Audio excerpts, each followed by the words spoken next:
Nepali communist पार्टीलाई सुदृढ बनाएर सिन्धुपाल्चोक 1 नम्बर क्षेत्रमा तारामय लाल झण्डा गाड्ने उद्घोषका साथ समायोजन प्रक्रियामा भाग लिनु भएको छ।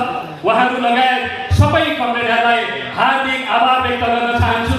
सँगसँगै उम्मेदवार हुनुको नाताले र भूगोलमा लामो समय काम गरेका नाताले आगामी दिन उत्साहका पूर्वक टिमबद्ध रूपमा हामी सहकार्य गर्नेछौँ र सिन्धुपाल्चोकबाट एउटा उदाहरणीय सन्देश देशभरि दिनेछौँ।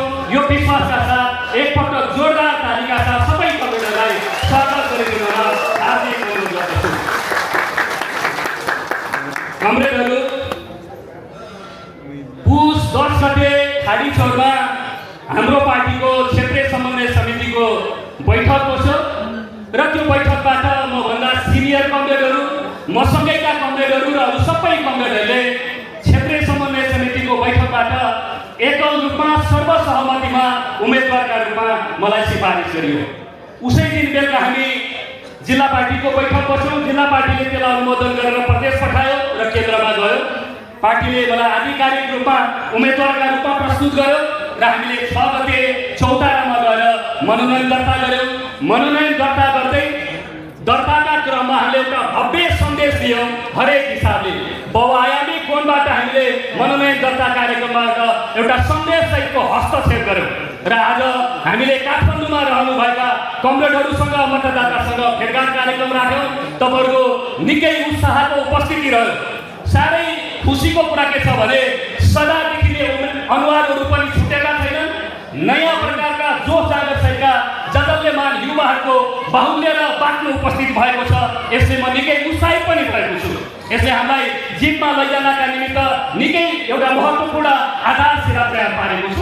यस सन्दर्भमा मलाई एकल रूपमा सर्वसहमतका रूपमा सिफारिस गर्ने मभन्दा सिनियर नेता कमरेडहरू, सँगैका कमरेडहरू र मनोनयन दर्तादेखि यो चरणसम्म आएर सक्रियताका पूर्वक लाग्नुपर्ने तपाईँ सबै प्रिय एवं आत्मीय कमरेडहरूलाई यो उत्साहका प्रति, यो अभियानका तपाईँहरूको जागरका प्रति एकपटक धन्यवाद ज्ञापन गर्न चाहन्छु, आभार व्यक्त गर्न चाहन्छु र लाल सलाम व्यक्त गर्न चाहन्छु। अध्यक्ष कमरेड हुनुहुन्छ, अर्को कार्यक्रममा जान हतार भएको छ। त्यसैले म एकदम संक्षिप्तमा मात्रै धेरै कुरा हामी पछि 4 गतेबाट औपचारिक रूपमा निशङ्कु पाठबाट घर दैलो कार्यक्रमको उद्घाटन गर्दैछौँ। ती अभियानहरूमा जहाँ जे कुराहरूको प्रतिबद्धता व्यक्त गर्नुपर्ने हो ती कुरा स्थानीय मुद्दाहरू तलै व्यक्त गर्ने, तलै अन्तर्क्रिया गर्ने, छलफल गर्ने र प्रतिबद्धता व्यक्त गर्ने कुरा सुरुमै म इमान्दारिताका पूर्वक सबै प्रिय कमरेडहरूलाई अनुरोध गर्न चाहन्छु। म दोहोऱ्याएर भन्न चाहन्छु, बाटो घाटो, पुल, पुलेसा, मन्दिर, मस्जिद, गुम्बा, चर्च सबैका बारेमा हामी स्थानीय स्तरमा, वडामा, पालिकामा घर दैलो गर्दा एक छलफल गरिनेछ। अहिलेसम्म छलफल भएका कुरा मैले डायरीमा टिपेको छु र हामी यसलाई सूचीबद्ध बनाएर तल जानेछौँ। यसैले म मोटो मात्रै, संक्षिप्तमा मात्रै केही कुराहरू राख्ने अनुमति चाहन्छु। कमरेडहरू, सुरुमै म तपाईँलाई के अनुरोध गर्न चाहन्छु भने यो निकै उत्साह छ। निर्वाचन जित्ने एउटा यसबाट निकै महत्त्वपूर्ण आधार आजको कार्यक्रमबाट बनिसक्यो। तर उत्साहले मात्रै निर्वाचन जितिँदैन। उत्साह नभइकन जितको आधार बन्दैन। उत्साहले मात्रै पनि निर्वाचन जितिँदैन। म निकै गम्भीरतापूर्वक सबै कमरेडहरूलाई के अपिल गर्न चाहन्छु भने यो उत्साहलाई निरन्तर बचाइराख्ने र निरन्तर सबैले एकताबद्ध भएर सक्रिय भएर यसलाई जितमा परिणत गर्नुपर्ने हाम्रो ड्युटी छ या कर्तव्य छ, दायित्व छ भन्ने कुरा म सँगै राख्न चाहन्छु। अब यो उत्साहलाई निरन्तर 21 गतेसम्म राख्ने र 21 गते 5 बजे एउटा उत्कर्षमा पुर्याउनु पर्ने दायित्व तपाईँ हाम्रो काँधमा छ भनेर राख्न चाहन्छु। अब 27 दिन बाँकी छ। 27 वटा दिनलाई मिनेटमा हिसाब गरेर काम गरौँ। हाम्रो विजयलाई कसैले रोक्न सक्दैन। हाम्रा विरुद्ध सबै मिलेछन् भने पनि यो 27 दिन हामी सबैले गम्भीरतापूर्वक लिएर काम गऱ्यौँ भने हाम्रो विजयलाई, हाम्रो जितलाई कसैले रोक्न सक्दैन भनेर म तपाईँहरूका बिचमा राख्न चाहन्छु। र 33 महिना तपाईँहरूले नै मलाई प्रतिनिधि सभामा सदस्यका रूपमा पठाउनु भयो। प्रतिनिधि सभामा मैले के भूमिका निर्वाह गरेँ अहिले चर्चा गर्नु पर्दैन।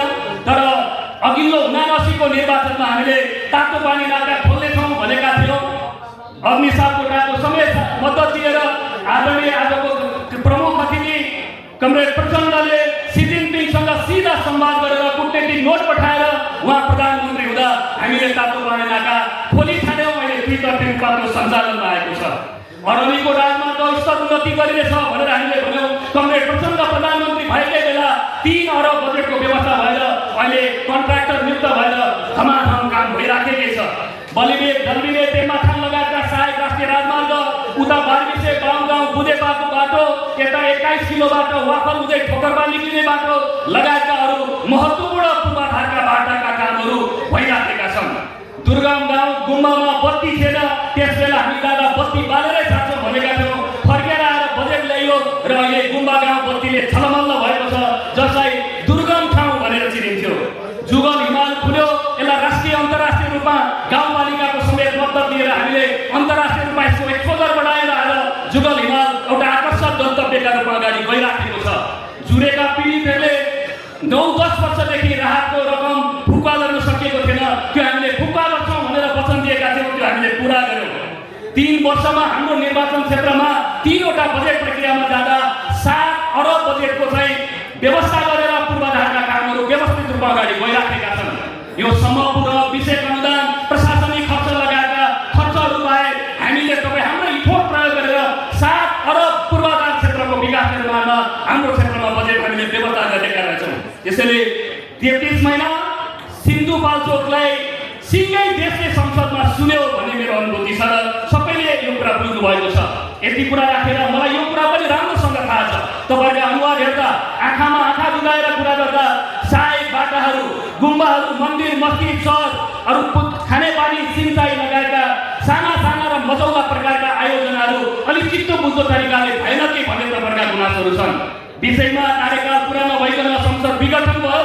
म तपाईँलाई दृढतापूर्वक मञ्चमा प्रदेश समितिका मान्य सदस्यहरू हुनुहुन्छ, गाउँपालिकाका नगरपालिकाका जनप्रतिनिधिहरू हुनुहुन्छ, उहाँहरू सबैलाई साथी राखेर तपाईँलाई निर्धक्कतापूर्वक के विश्वास दिलाउन चाहन्छु भने साना मजौला प्रकारका योजनाहरूका बारेमा हामी पहल गरिराखेका छौँ र तपाईँले जे विषय टिपाउनु भएको छ यसलाई निकै गम्भीरतापूर्वक लिएर हामी अगाडि जान्छौँ भनेर यस सन्दर्भमा म तपाईँलाई भन्न चाहन्छु।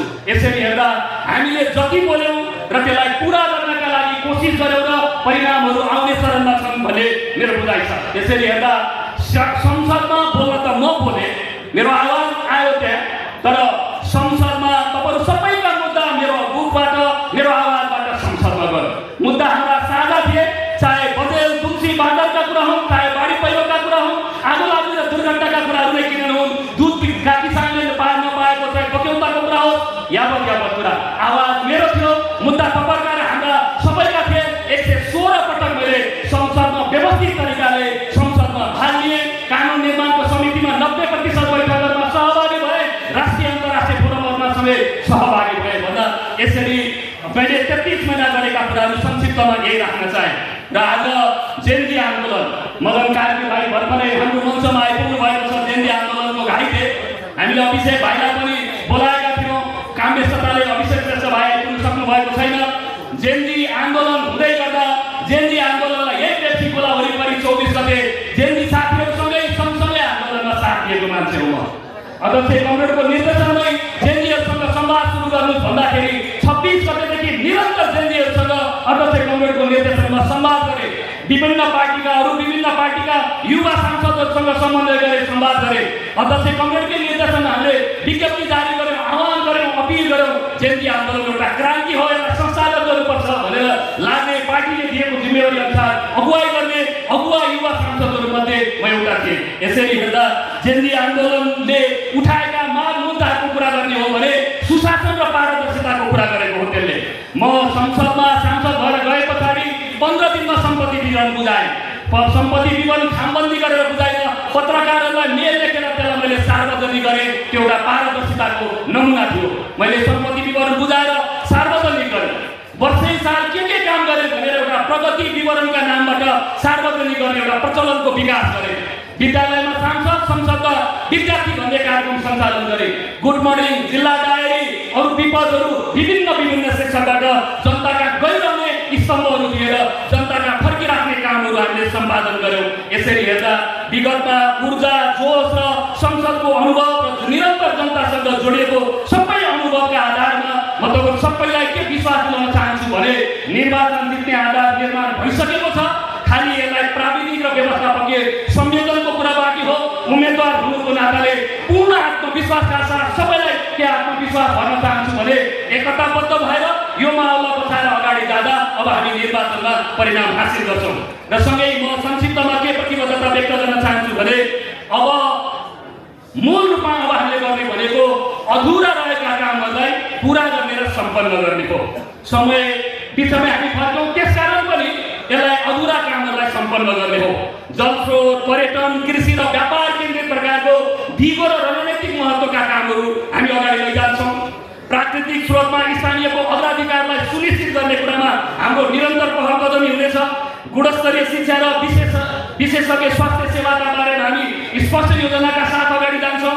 कृषिलाई आधुनिकीकरण गर्ने र युवा रोजगारीका बारेमा पर्यटन हबका रूपमा विभिन्न ठाउँहरूलाई, जसरी अहिले हामीले सुकुटेलाई प्रचण्डकै योगदानका साथ एउटा आन्तरिक पर्यटनको भव्य गन्तव्यका रूपमा विकास गरेका छौँ र सुकुटे नजिकै बलिफेमा पर्यटक विद्यालयका रूपमा हामी खडा गर्दैछौँ। अघिल्लो पटक अफिसर सभामुख सांसद हुने बेला सुरु गरेको हामी उद्घाटनको तयारीमा छौँ।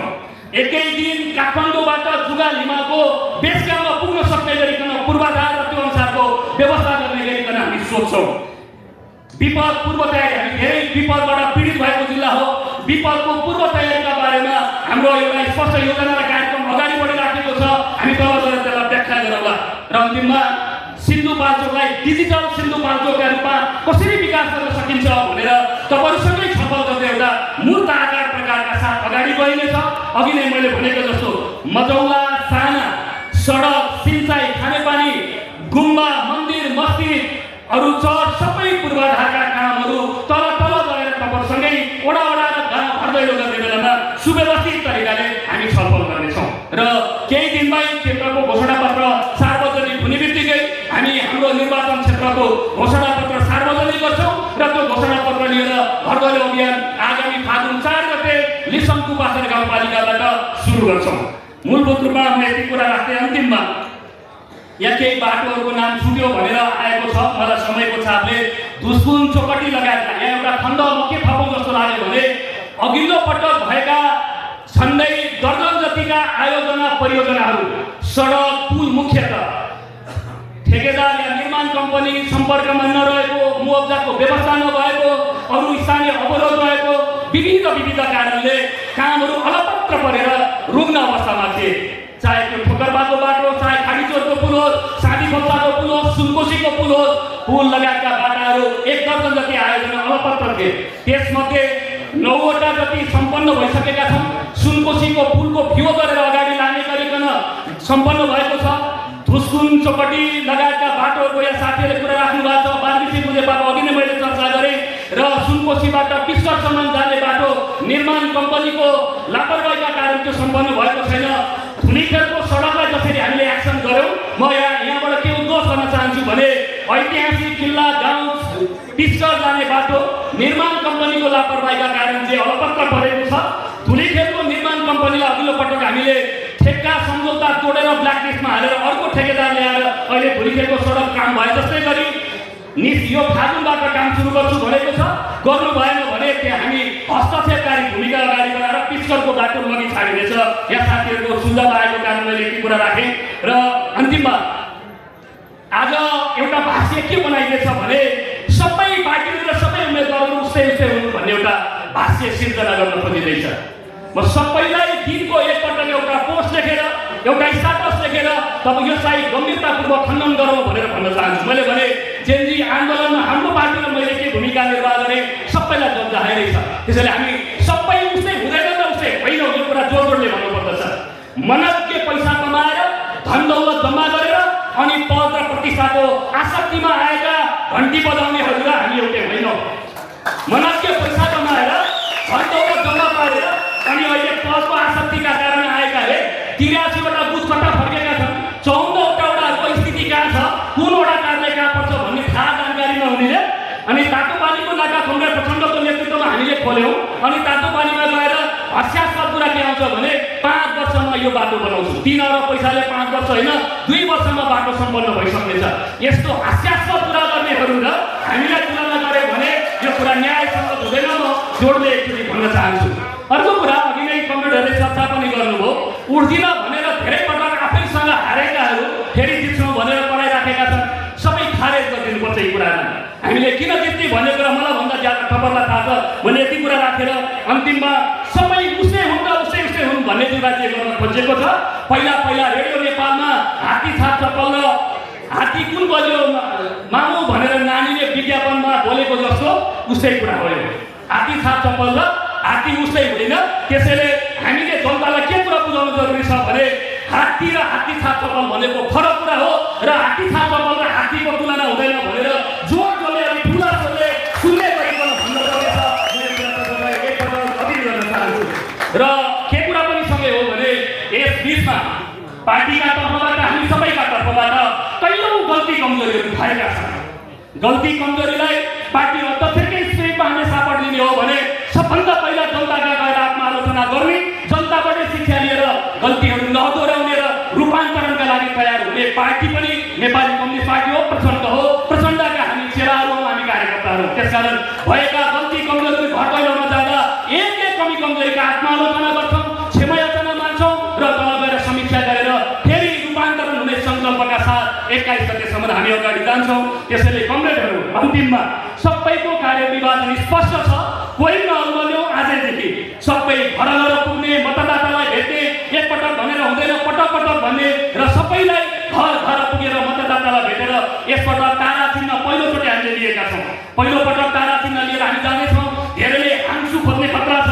त्यसकारण हाँसु होइन तारा भनेर एकपटक हामीले राम्रोसँग बुझाउनु पर्ने स्थिति पनि छ। त्यसैले गम्भीरतापूर्वक मतदाता शिक्षा सञ्चालन गर्ने, घर घरमा पुग्ने सबै मतदातालाई एकपटक अपिल गर्नुपर्ने स्थिति छ। र म अहिले एक चरण गाउँ घुमेर आउँदा के महसुस गरेको छु भने खास गरी अझ माथिल्लो प्रदेशमा इतर पार्टीका मतदाताहरू पनि हामीलाई मत दिनका लागि तयार हुनुहुन्छ। तर त्यहाँ दुईटा प्रश्न देखियो। एउटा, हामीले दिएको भोट सम्बन्धित पार्टी र उम्मेदवारले विश्वास कसरी गर्छ, कसरी थाहा पाउँछ।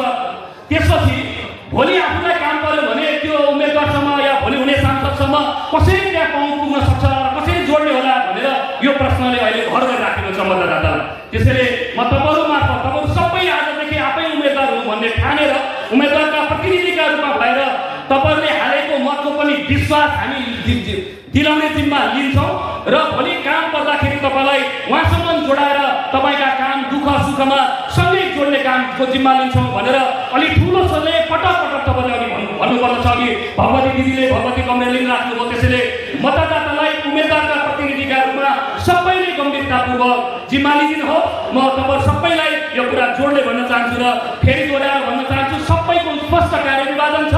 मतदाताका पुग्ने, घर घरमा पुग्ने, मतदाता शिक्षालाई प्रभावकारी रूपमा लाने। हामी एउटा पालिकाको मान्छे अर्को पालिकामा लामो लक्ष्य गरेर भट्टैलो गर्दैनौँ। जुन पालिकामा गइन्छ त्यही पालिकामा मात्रै, जुन बुथमा र जुन वडामा गइन्छ त्यहाँ मात्रै बस्ने, त्यहाँबाट उम्मेदवारको टोली अर्को वडा र अर्को बुथमा जाँदा फर्कने।